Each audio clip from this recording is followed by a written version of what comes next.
Салам барыңа.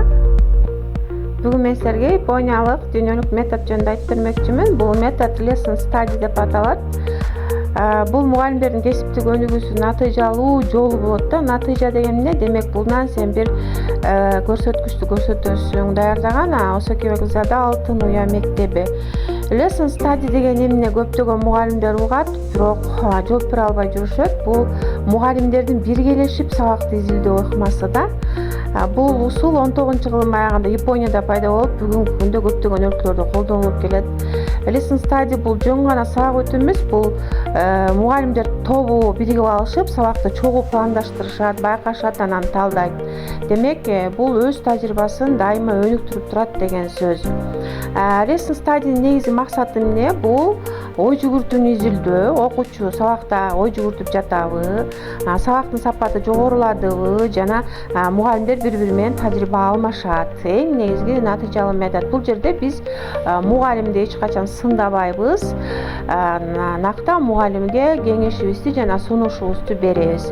Эми ар бир эле нерсенин этаптары бар. Lesson study'нин этаптары: биринчи команда түзүп алабыз, анан сабакты чогулуп пландайбыз, анан бирөөбүз ачык сабак өтөбүз, аны карап, байкап, анан талдап, анан эң аягында жакшыртылган бир вариантын алып чыгабыз. Демек, бул жерде мугалимдердин ролу бул бири-бири менен биргелешип иштөө болуп эсептелинет.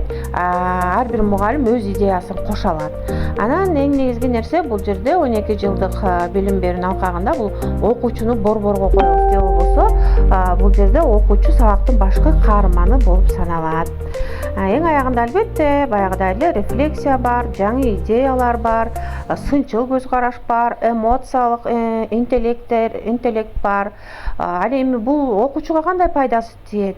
Окуучу бул жерде активдүү катышат. Lesson study'де ар бир окуучу өзүнүн пикирин билдире алат. Анан чыгармачыл же болбосо бул STEAM тапшырмалар көп берилет. Материалды жаттап эмес, терең түшүнүп, анан колдонуу көндүмдөрүн ала алышат. Эми кыргыз адабияты менен STEAM'дин байланышы бул жерде lesson study'де эң негизги ролдо. Бул жерде балдардын жумшак көндүмдөрү дагы өсөт. Эми жыйынтыкка келсек, жакшы мугалим бул дайыма үйрөнгөн мугалим.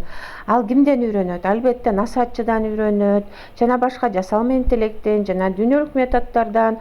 Ошон үчүн бул lesson study мугалимдер үчүн бир өзүн өзү өнүктүрүүнүн, сабактын сапатын жогорулатуунун ишенимдүү жолу болуп эсептелинет. Силер менен Осокебекзада болду. Онлайн тренингдин автору жана жетекчиси Алтын Уя билим берүү мекемеси. Келгиле чогулуп lesson study кылып